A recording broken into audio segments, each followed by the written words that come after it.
Die größte Rakete aller Zeiten, Starship in Version 3, hat ein konkretes Startdatum im Mai bekommen. Am 5. August bekommt die Mondvorderseite einen neuen menschengemachten Krater. Eine Falcon 9 Oberstufe rast mit 7-facher Schallgeschwindigkeit auf den Mond zu. Und das ungeplant. Wieso passiert das jetzt? Korrodieren jetzt tatsächlich Europas Module für das Gateway schon vor dem Start? Und ist Pluto bald wieder ein Planet? Bereit zu staunen? Ich bin Mo, das ist Senkrechtstarter. Am 5. August diesen Jahres schlägt zum ersten Mal seit Jahren ein menschengemachtes Objekt aus klar dokumentierter Quelle auf der erdzugewandten Mondseite ein. Die Geschichte beginnt am 15. Januar 2025. An jedem Tag startete nämlich vom Kennedy Space Center in Florida die Firefly-Mission Blue Ghost 1, intern auch Ghost Riders in the Sky genannt. Der Mondlander selbst, der hatte damals erfolgreich aufgesetzt, aber wie bei vielen Mondmissionen blieb die zweite Stufe oder die Oberstufe der Falcon 9 im Erd-Mond-System. Über ein Jahr lang treibt die Oberstufe jetzt zwischen Erde und Mond herum. Sonne, Erde und Mond zerren gleichzeitig von allen Seiten an ihr und schicken sie auf eine völlig chaotische Bahn. Jetzt steht das Ende der Geschichte aber fest. Bill Gray, Astronom und Macher der bekannten Bahnverfolgungssoftware Project Pluto, hat die Flugbahn jetzt so präzise nachgerechnet, dass sich der Einschlag jetzt auf die Minute genau festlegen lässt. Am 5. August 2026 um 8:44 Uhr MESZ, also nach unserer Sommerzeit, ist das Ende. Die Oberstufe trifft dann den Mond direkt am westlichen Rand der erdzugewandten Seite, nahe dem Einstein-Krater. Genau das ist der entscheidende Unterschied zu früheren Fällen. 2022 war eine andere ausgebrannte Oberstufe auf der Mondrückseite eingeschlagen, also für die Erde komplett unsichtbar. Es handelte sich damals um eine Langermarsch 3C Oberstufe, die für die chinesische Chang'e 5 Mission genutzt wurde. Das ist die robotische Mission gewesen, die die Proben vom Mond zur Erde gebracht hat. Diesmal liegt der Einschlag theoretisch im Sichtbereich der Erde, allerdings mit einem entscheidenden Haken. Ja, was passiert physikalisch? Die Falcon 9 Oberstufe, die wiegt leer rund 4 Tonnen und rast mit 2,43 Kilometer pro Sekunde auf den Mond zu. Beim Aufprall wird diese kinetische Energie schlagartig in Hitze, Stoßwellen und ausgeworfenes Mondgestein umgesetzt. Die Energie, die da frei wird, die wird einer Sprengkraft von 2,8 Tonnen TNT gleichgesetzt. Das klingt jetzt erstmal nach viel, ist im Vergleich zu natürlichen Mondeinschlägen aber überschaubar. Der entstehende Krater, der wird nur auf wenige Dutzend Meter Durchmesser geschätzt. Ja, und genau hier kommt die schlechte Nachricht für die Hobby-Astronomen unter euch. Der Einschlag, der findet zu dem Zeitpunkt einer sonnenbeschienenen Mondseite statt. Der Mond ist zu dem Zeitpunkt etwas mehr als halb beleuchtet. Bill Gray sagt selbst, er erwarte nicht, dass der Aufprallblitz heller sein wird als bei NASAs L-Cross-Mission 2009 und die war auf der Erde nicht zu sehen. Theoretisch ist die Region am Mondrand zum Aufprallblitzzeitpunkt von der östlichen US-Hälfte Kanada und Teilen Südamerikas aus über dem Horizont. Wirklich beobachten dürften den Blitz aber wahrscheinlich keiner. Stattdessen wird NASAs Lunar Reconnaissance Orbiter den frischen Krater wahrscheinlich später aus der Mondumlaufbahn fotografieren. Spannender als die physikalische Show ist die Vorgeschichte. Der Schrott im Raum zwischen Erde und Mond ist plötzlich ein militärisches und politisches Top-Thema. Fachleute nennen diesen Raum übrigens den Cislunar-Raum. Das US Air Force Research Laboratory, das entwickelt mit dem Cislunar Highway Patrol System ein experimentelles Überwachungssystem für genau diesen Bereich. Später soll das System dann von der Space Force betrieben werden. Der Grund? Dort treiben immer mehr ausgemusterte Stufen, Landerreste und Sonden in unkontrollierten Bahnen herum. Manche Analysten sehen den Raum um den Mond schon als das nächste Nadelöhr, um das sich dann Großmächte streiten werden, ähnlich wie heute um die Straße von Hormuz oder den Suezkanal. Und ausgerechnet eine Falcon 9 Oberstufe von einem kommerziellen Anbieter mit einer kommerziellen Mondmission liefert jetzt den nächsten unfreiwilligen Beweis, wie schwer es da ist, aus diesem System wieder sauber auszusteigen. Genau bei solchen Spezialthemen außerhalb meiner Raumfahrtblase verliere ich übrigens regelmäßig den Überblick. Ich sag euch was, ich recherchiere beruflich Raketenstarts, Orbitalmechanik und ob die NASA ihre Zeitpläne einhält. Dafür habe ich meine Quellen, meine Routinen, das läuft. Ihr solltet schließlich ein vernünftiges Video am Sonntagmorgen bekommen. Aber alles außerhalb meiner Raumfahrtbubble, da bin ich ehrlich, dieses Frühjahr, da bin ich ausgestiegen. Nachrichten-App auf 20 Schlagzeilen, die meisten negativ. Nichts verstanden, wieder zu und trotzdem dieses Gefühl, ich verpasse da gerade was Wichtiges. Ich weiß nur nicht, was. Die Lösung, SIFT. Ich war erstmal skeptisch, weil es fast zu einfach klingt. Du gibst ein Thema ein, egal welches, und die KI durchsucht verifizierte Quellen weltweit in allen Sprachen und fasst dir das Wichtigste zusammen. In deiner Sprache in wenigen Minuten. Ich habe es mit Energiepreisen getestet, ein Thema, das uns alle betrifft und bei dem man schnell den Überblick verliert. SIFT hat mir in 3 Minuten mehr Klarheit gegeben als meine letzten Versuche, mich selbst durch die Artikel durchzuklicken. Keine festen Kategorien, keinen Feed, der für dich entscheidet. Du bestimmst das Thema von Hightech bis Alltag. Und wenn du lieber hörst, die Updates, die erstellt Sift auch als Podcast. Was für mich den Unterschied macht, du bekommst nicht nur eine Perspektive, sondern einen globalen Überblick, kompakt übersetzt und verständlich aufbereitet. Sift ist kostenlos für iOS, Android und im Web. Den Link, den findet ihr unter dem Video in der Beschreibung. Einfach mal ausprobieren. Während Sift uns hilft, den Überblick außerhalb der Raumfahrtblase zu behalten, hat die NASA gerade ein ganz anderes Überblicksproblem, nämlich rostende Mondstationsmodule. Die druckbeaufschlagten Hauptmodule des Lunar Gateways Halo und IHAP, die zeigen Korrosionsschäden. Die in Italien gefertigten Module, die könnten das gesamte Artemis-Programm strukturell unter Druck setzen, mindestens aber die ESA. NASA-Chef Jared Isaacman hatte das Thema bereits am 22. April vor dem House Science Committee öffentlich gemacht. Nach mehreren Tagen Schweigen reagierte Thales Alenia Space am Montag dann. Das Statement, das vermied das Wort Korrosion geradezu peinlich genau und spricht von einer bekannten metallurgischen Verhaltensweise. Die ESA, die hat sich vergangene Woche mit einer eigenen Stellungnahme klärend dazwischen geschaltet und bestätigt, Halo und IHAP sind tatsächlich von Korrosion betroffen. Eine eigens zusammengestellte Eingreistruppe aus ESA-Experten, ein sogenanntes Tiger-Team, sucht jetzt nach der Ursache. Da kollidiert Engineering-Realität frontal mit politischem Narrativ. Ja, Europas Module für die Mondstation Gateway, die korrigieren teilweise, noch bevor irgendwas davon zum Mond geflogen ist. Thales gibt als Zielmarke für die Sanierung das 3. Quartal 2026 an. Bis dahin weiß niemand, ob das Artemis-Programm oder der Artemis-Zeitplan überhaupt noch so zu halten ist. Dass das Lunar Gateway eigentlich gecancelt ist, davor hatten wir ja schon berichtet. Vom rostenden Gateway zurück zur tadellos gelaufenen Hardware. Am Mittwoch 16:13 Uhr unserer Zeit, da hob nach 18 Monaten Pause eine Falcon Heavy vom Kennedy Space Center ab und brachte den finalen 6-Tonnen-Satelliten der Viasat-3-Konstellation in eine geosynchrone Transferbahn. Wir hatten den Start ja bereits vergangene Woche angekündigt und waren auch beim ersten Versuch live für euch dabei. Geflogen ist sie schließlich dann aber erst am Mittwoch nach Wetterabbruch am Montag. Am Ersatztermin, da habe ich auf meinen Sohn aufgepasst. Beim nächsten Start, da bin ich wieder mit dabei. Beide Seitenbooster flogen direkt zurück zum Startplatz nach Florida oder zumindest in die Nähe und setzten dann fast parallel im Cape Canaveral Space Force Station auf. Das ist also keine Schiffslandung weit draußen im Atlantik, sondern eine Landung in der Nähe des Startplatzes. Die Center Stage, die wurde wie geplant im Atlantik entsorgt, ist also nicht für die Wiederverwendung vorgesehen, hat auch keine Landebeine. Mit Viasat 3 F3 hat Viasat jetzt den 3. Terabit-Satelliten der Konstellation im All. F3 soll in den kommenden Monaten in Betrieb gehen. Die Falcon Heavy, die hat sich ja nach 1,5 Jahren Stillstand pünktlich für die nächsten anstehenden Schwerlastmissionen als operativ bewiesen. Black Sky Gen 3 hat den Aufstieg übrigens aus dem Orbit fotografiert. Die Bilder findet ihr verlinkt. So sauber Falcon Heavy nach 1,5 Jahren Pause jetzt wieder operativ läuft, so unsauber liest sich, was SpaceX seinen Investoren letzte Woche schriftlich gestehen musste. Im Januar hatte Elon Musk in Davos öffentlich erklärt, KI-Rechenzentren im Erdorbit, das sei ein kompletter Selbstläufer. Innerhalb von 2 bis 3 Jahren würden sie zum billigsten Ort der Welt für KI-Berechnungen. Am 21. April, da hat dann die Nachrichtenagentur Reuters Auszüge aus einem vertraulichen SpaceX-Dokument veröffentlicht. Es ist das Dokument, das die US-Börsenaufsicht vor jedem Börsengang verlangt. Und dort warnt SpaceX seine künftigen Investoren wörtlich. Die Initiative für orbitale KI-Berechnung und für Industrialisierung im Orbit, am Mond und dann auch auf interplanetaren Strecken, befände sich in frühen Stadien. Sie enthielten erhebliche technische Komplexität und unbewiesene Technologie und sie erreichen möglicherweise keine kommerzielle Tragfähigkeit. Im Klartext, möglicherweise wird daraus nie ein Geschäft. Brisant wird das vor dem Hintergrund der angepeilten Bewertung von 1,75 bis 2 Billionen Dollar, also 1000 Milliarden. 2000 Milliarden. Das wäre potenziell der größte Börsengang der Geschichte. Klar, gerade bei dieser Größenordnung, da müssen Anwälte jedes Risiko juristisch sauber offenlegen. Und genau dort prallt Bühnen-Musk auf Jurist SpaceX. Der gesamte Plan hängt obendrein an Starship. Ohne die nötige Startfrequenz und Wiederverwendung auch kein Aufbau der von Musk schon bei der Bundesbehörde FCC beantragten bis zu 1 Million Datenzentrumssatelliten. Das wäre rund das 100-fache aller heute aktiver Satelliten. Und davon sind ja auch schon die meisten eigentlich SpaceX-Satelliten. Die Konkurrenz fliegt parallel.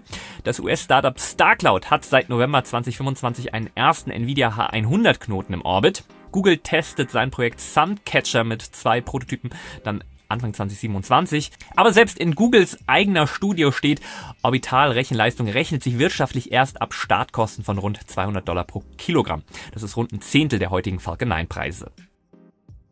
Der gesamte Plan hängt also an Starship und Starship hat diese Woche endlich einen konkreten Termin bekommen.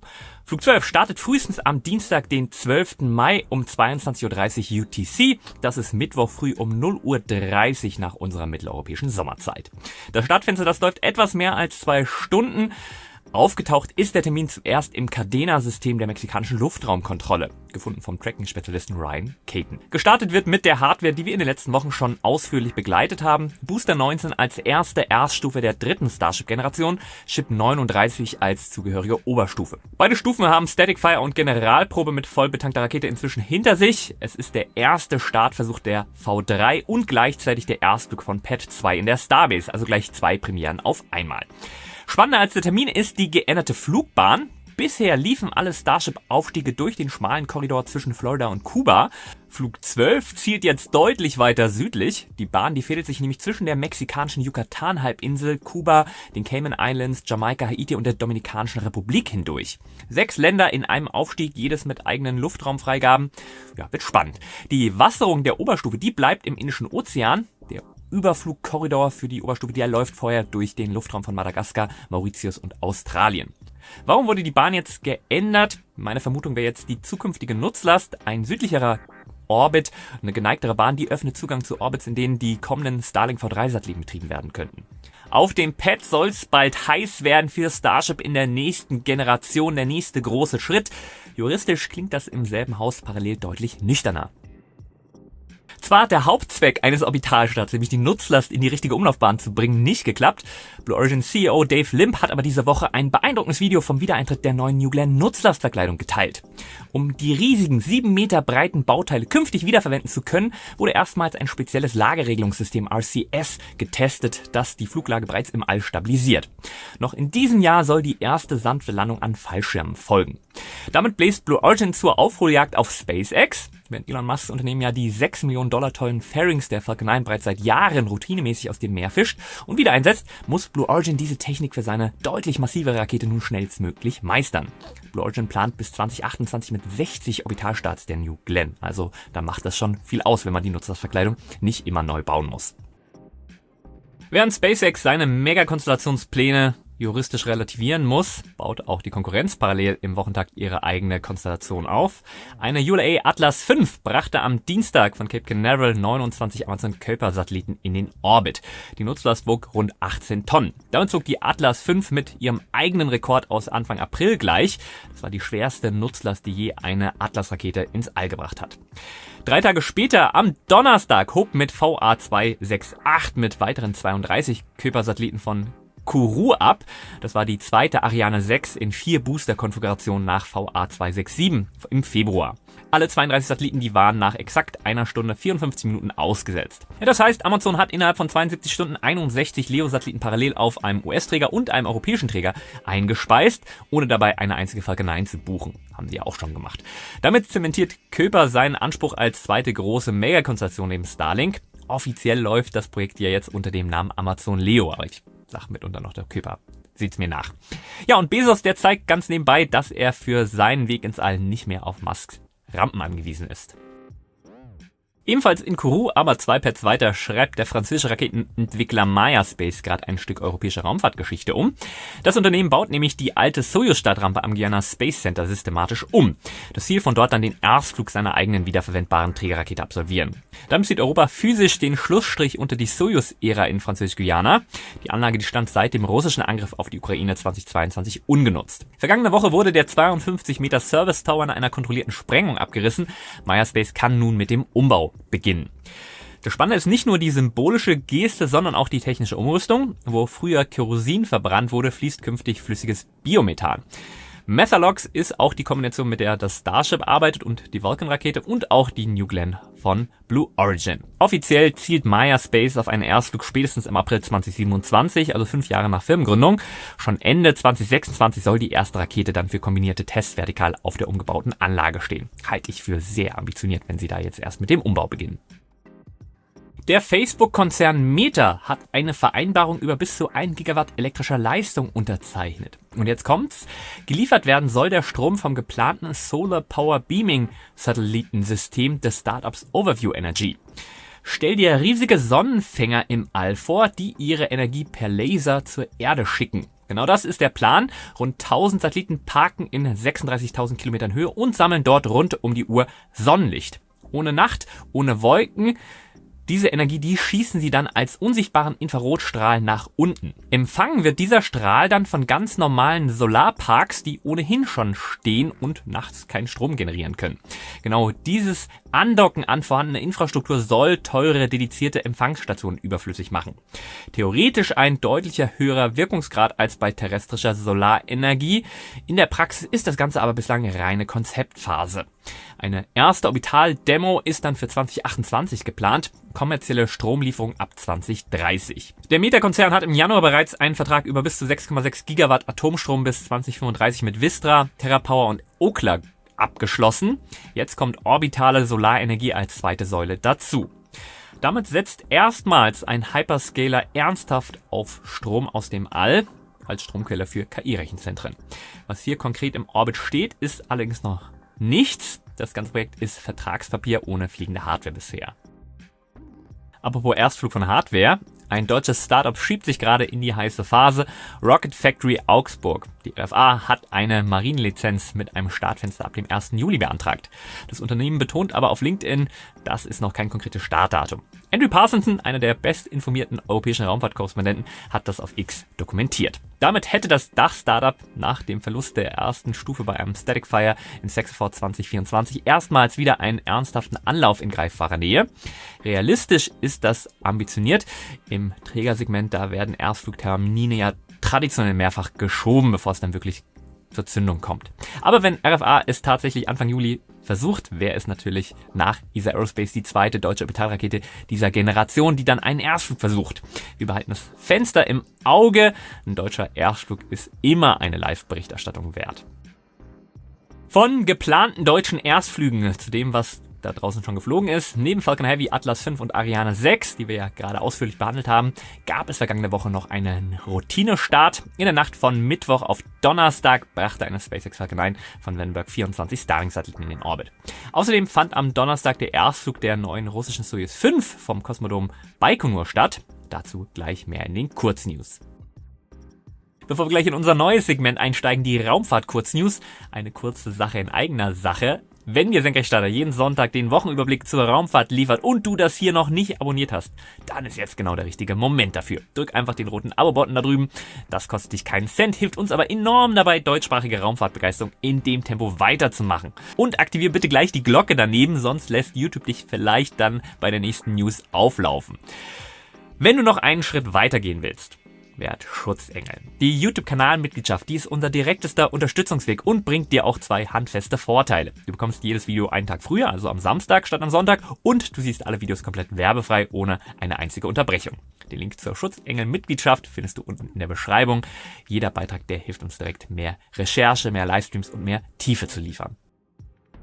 Und damit jetzt schnell zu dem, was sonst noch so die Woche passiert ist. Der Entwurf des Repräsentantenhauses am 29. April hält die NASA-Gesamtfinanzierung für 2027 bei 24,438 Milliarden $, also auf dem aktuellen Niveau und gegen den 5,6 Milliarden $ Kürzungsplan der Trump-Administration. Die Mittel, die werden allerdings deutlich verschoben. Exploration plus 1,1 Milliarden $, Wissenschaft minus 1,25 Milliarden $, Aeronautics minus 325 Millionen $. Isaacman muss jetzt parallel die Kürzungslogik des Weißen Hauses vor dem Kongress verteidigen, obwohl er selbst signalisiert hat, dass die geplanten 46% Wissenschaftskürzungen nicht zu einem optimalen Ergebnis führen würden. Russland hat am Donnerstag gegen 20 Uhr unserer Zeit den suborbitalen Erstflug der neuen Soyuz 5 von der Site 45-1 in Baikonur durchgeführt. Laut Roskosmos erfolgreich mit einem Massensimulator an Bord, der im Pazifik wasserte. Wir hatten diesen Erstflug in der Vorwoche bereits als Wackelkandidat angekündigt. Jetzt ist klar, er ist bestätigt. Damit demonstriert Russland erstmals seit über einem Jahrzehnt eine echte neue Trägerrakete als Zenit-Nachfolger. NASA-Chef Jared Isaacman hat am 28. April in einer Senatsanhörung wörtlich erklärt, I'm very much in the camp of make Pluto a planet again. Also er wäre dafür, dass Pluto wieder als Planet bezeichnet werden kann. Damit positioniert sich der amtierende NASA-Administrator offen für eine Rückstufung der Reklassifizierung von 2006. Also Pluto wieder vom Zwergplaneten zurück zum vollwertigen Planeten. Auslöser war eine Frage von Senator Jerry Moran aus Kansas. Das ist der Heimatstaat von Pluto-Entdecker Clyde Tombaugh. Eine offizielle Entscheidung läge allerdings nicht bei der NASA, sondern bei der Internationalen Astronomischen Union. Das chinesische Raumfahrt-Startup Cosmo Leap hat 73 Millionen US-Dollar Finanzierung für eine wiederverwendbare Rakete eingesammelt und die soll explizit auf Tower Catch Recovery setzen. Das ist also genau das Mechazilla-Verfahren, mit dem SpaceX zum Beispiel Super Heavy zurück an die Startrampe greift. Während im Westen noch über die Komplexität des Verfahrens debattiert wird, entsteht in China bereits die erste kommerzielle Klonversion der Idee. Erstflug der Yungyang 1 ist für 2027 angepeilt.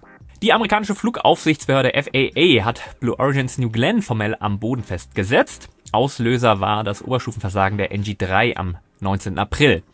Der erste Wiederverwendungserfolg eines Boosters von Blue Origin steht damit unter dem Damoklesschwert einer kompletten Anomalieuntersuchung. Die zweite Stufe der New Glenn hatte AST Space Mobiles Bluebird 7 Satelliten in eine zu niedrige Bahn gesetzt. Vor weiteren New Glenn-Starts muss die finale Untersuchung jetzt von der FAA freigegeben werden, während dann die Konkurrenz weiter im Wochentakt von Cape und Vandenberg fliegt. Während Blue Origin mit der New Glenn erstmal am Boden bleibt, drückt SpaceX in der kommenden Woche wieder das Tempo weiter durch. Am Mittwoch startet eine Falcon 9 von Vandenberg mit 24 Starlink-Satelliten und am Samstag voraussichtlich folgt die nächste Falcon 9 ebenfalls von Vandenberg mit weiteren 24 Starlink-Satelliten. Wenn ihr euch bei Themen außerhalb eurer Bubble schnell einen Überblick verschaffen wollt, ohne lang zu recherchieren, schaut euch SIFT an, kostenlos, Link unten in der Beschreibung. Starship soll noch diesen Monat starten. Eine Falcon 9 Oberstufe auf Kollisionskurs mit dem Mond. Europas Gateway-Module rosten vor sich hin vor dem Start und Amazon legt in 72 Stunden 61 LEO-Satelliten parallel auf 2 Kontinenten in den Orbit. Wenn dir diese Folge gefallen hat, lass uns ein Abo da und aktiviere die Glocke, damit du die nächste News nicht verpasst. Immer schön senkrecht bleiben. Dein Mo.